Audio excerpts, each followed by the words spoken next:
খেলাফত আন্দোলন, ওয়াহাবি আন্দোলন, ফকির আন্দোলন, মজলুন আন্দোলন, হাজী শরীয়তুল্লাহর আন্দোলন আপনি যদি তুলে ধরতেন তাহলেই মনে করতাম আপনি একজন নিরপেক্ষ ব্যক্তি। মরহুম শেখ মুজিবুর রহমানের আগরতলা ষড়যন্ত্রের মামলা থেকে মুক্তির জন্য সবচেয়ে বেশি অর্থ যোগান দিয়েছিল তৎকালীন পাকিস্তান আমলে জামাত ইসলামী। মাননীয় স্পিকার, তাই জামাত ইসলামের ইতিহাস হচ্ছে মানুষের অধিকার প্রতিষ্ঠার ইতিহাস। জামাত ইসলামের ইতিহাস হচ্ছে গণতন্ত্র প্রতিষ্ঠার ইতিহাস। জামাত ইসলামীকে আপনারা বারবার অনেক তকমা দিয়েছিলেন, কোন তকমায় জনগণ বিশ্বাস করে নাই। আপনারা বলেছেন আমরা জঙ্গি। জনগণ 12 তারিখের নির্বাচনের মাধ্যমে প্রমাণ করেছে জামাত ইসলামী জঙ্গি সংগঠন নয়, গণতান্ত্রিক, নিয়মতান্ত্রিক, সাংবিধানিক একটি আন্দোলন এবং সংগঠন। এই মহান সংসদ আপনি প্রায় 7 বারের মতো সংসদ সদস্য হিসাবে নির্বাচিত হয়েছিলেন। অতীতের পার্লামেন্ট আপনার চেয়ে বেশি এখানে কেউ অভিজ্ঞ নয়।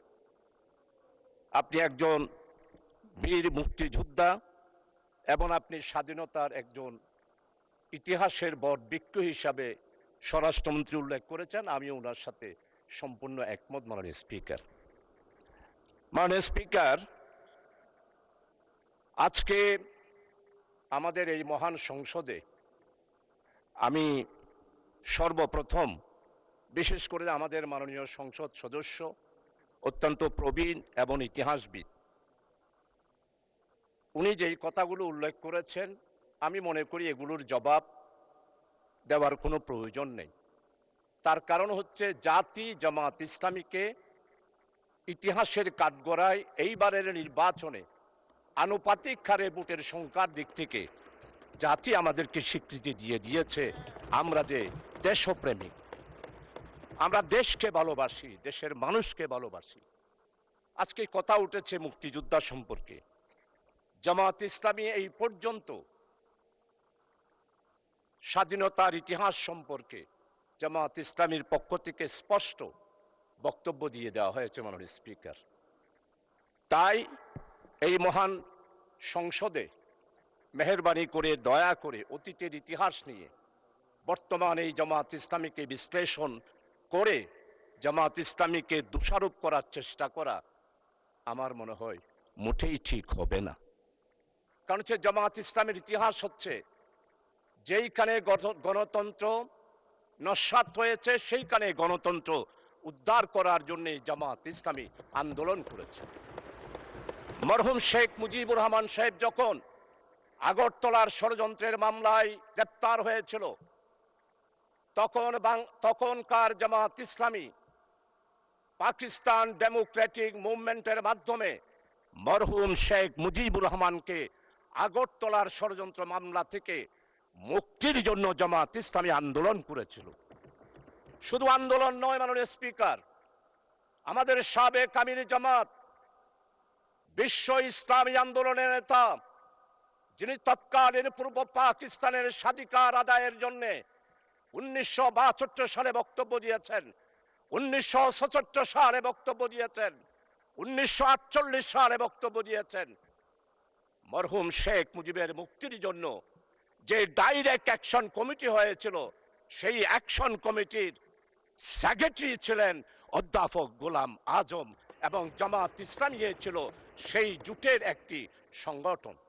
আর জয়েন্ট সেক্রেটারি ছিল জনাব আব্দুস সামাদ আজাদ সাহেব। মরহুম শেখ মুজিবুর রহমানের আগরতলা ষড়যন্ত্রের মামলা থেকে মুক্তির জন্য সবচেয়ে বেশি অর্থ যোগান দিয়েছিল তৎকালীন পাকিস্তান আমলে জামাত ইসলামী। মাননীয় স্পিকার, তাই জামাত ইসলামের ইতিহাস হচ্ছে মানুষের অধিকার প্রতিষ্ঠার ইতিহাস। জামাত ইসলামের ইতিহাস হচ্ছে গণতন্ত্র প্রতিষ্ঠার ইতিহাস। জামাত ইসলামীকে আপনারা বারবার অনেক তকমা দিয়েছিলেন, কোন তকমায় জনগণ বিশ্বাস করে নাই। আপনারা বলেছেন আমরা জঙ্গি। জনগণ 12 তারিখের নির্বাচনের মাধ্যমে প্রমাণ করেছে জামাত ইসলামী জঙ্গি সংগঠন নয়, গণতান্ত্রিক, নিয়মতান্ত্রিক, সাংবিধানিক একটি আন্দোলন এবং সংগঠন। মাননীয় স্পিকার, জামাত ইসলামীর গণতান্ত্রিক ইতিহাস অনেক সময় লাগবে।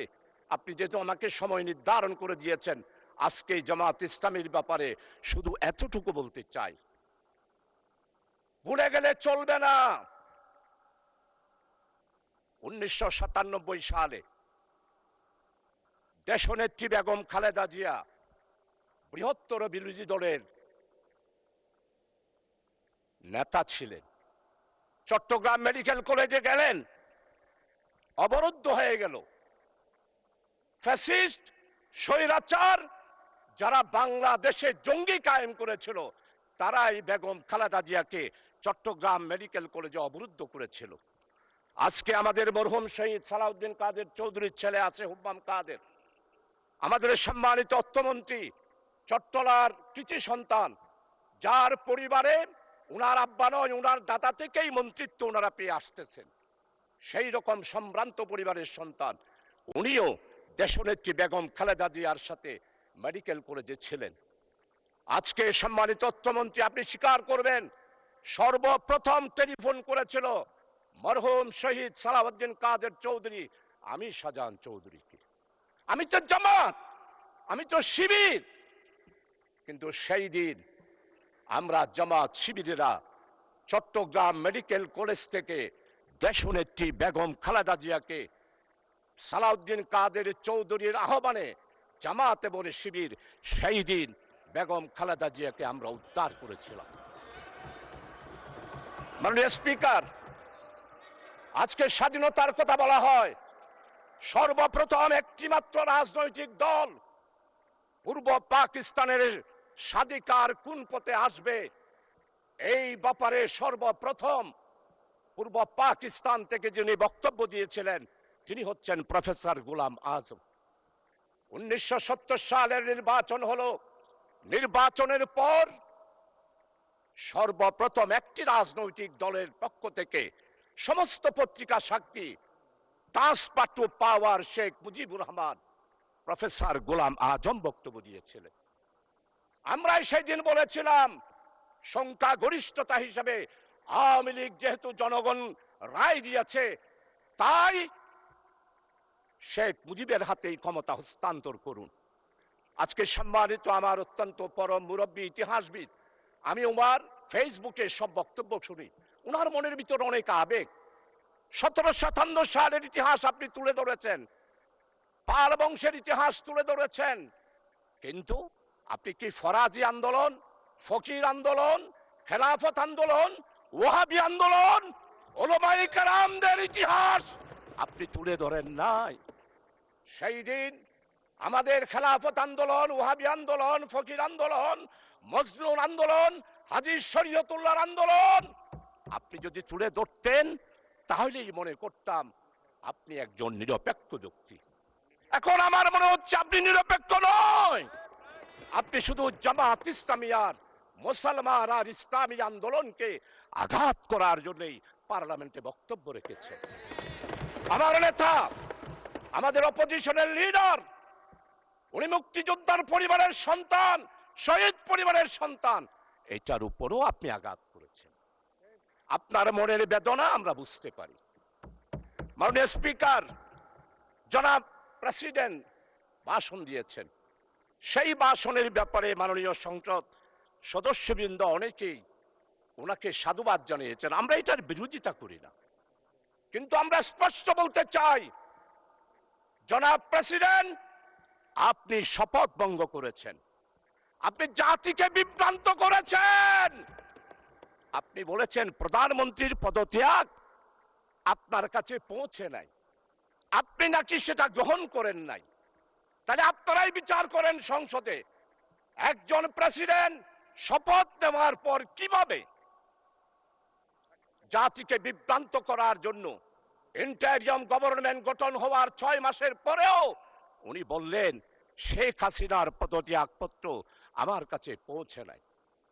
যেই প্রেসিডেন্ট শপথ ভঙ্গ করতে পারে, জাতিকে বিভ্রান্ত করতে পারে, সে আর যেই হবে হোক, প্রেসিডেন্টের চেয়ারকে আমরা স্যালিউট জানাই, প্রেসিডেন্টের চেয়ারকে আমরা সম্মান করি, কিন্তু ব্যক্তি হিসাবে জনাব প্রেসিডেন্ট সাহেব জাতিকে যেই বিভ্রান্ত করে মধ্যবর্তীতে সাধারণ নির্বাচন হওয়ার আগে বাংলাদেশে একটি ষড়যন্ত্রের মাধ্যমে 17 বছরের নির্যাতিত বিএনপি, জামাত, 11 দলীয় জোট, ছাত্রদল, ছাত্র শিবির, আমরা যারা আন্দোলন করে একটা ফসল নিতে চেয়েছিলাম, সেই ফসল নেওয়ার ক্ষেত্রে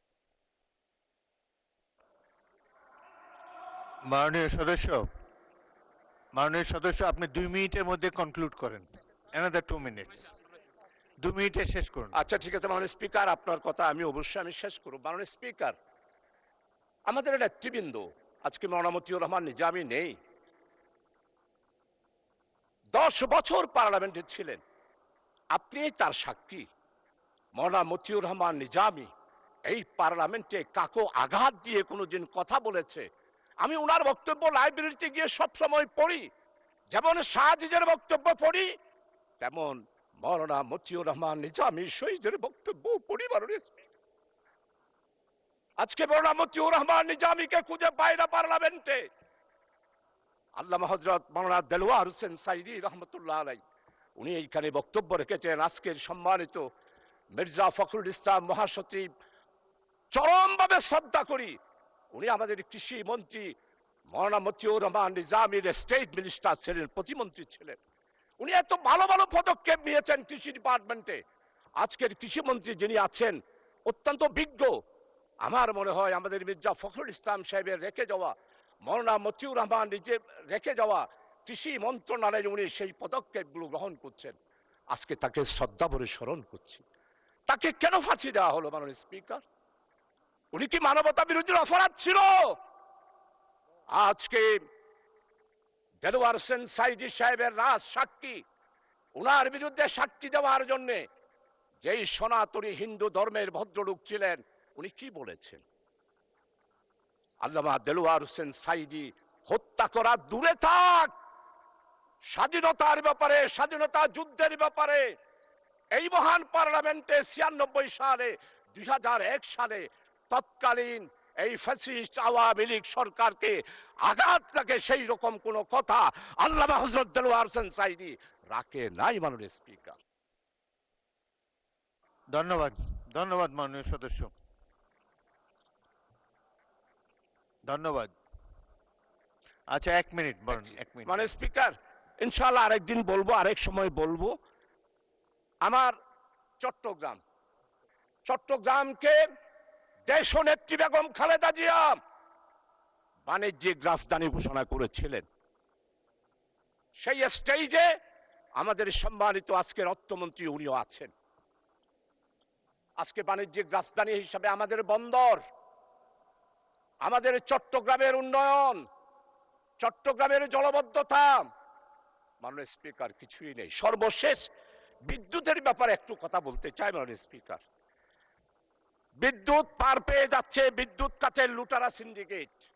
এখনো শেখ হাসিনার, মির্জা আজম, হাসান মাহমুদ, এরপরে আপনাদের সবার জানা রয়েছে বিপুল পরিমাণ